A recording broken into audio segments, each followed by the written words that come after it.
நமக்கு தெரியும் மிக சின்ன சின்ன விஷயங்கள் தானே, முஸ்தஹபு தானே, அதெல்லாம் அட்ஜஸ்ட் பண்ணிக்கிறலாமே, ஒற்றுமையை விரும்பி இந்த சின்ன சின்ன விஷயங்கள் எல்லாத்தையும் நம்ம கண்டுக்கிறாம இருந்துடலாமே என்று நெடுங்காலம் நாம் உறங்கிவிட்டோம்.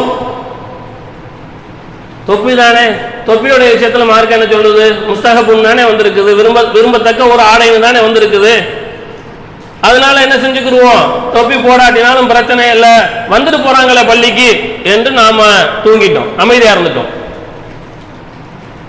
விரல ஆட்டுறது, அது ஆட்டுனா என்ன ஆட்டாட்டினா என்ன, அவர் தொழுது அது சம்பந்தப்பட்டது, அது எப்படியோ பள்ளிக்கு வந்துட்டு போறாரு என்று நாம அமைதி காத்துட்டோம்.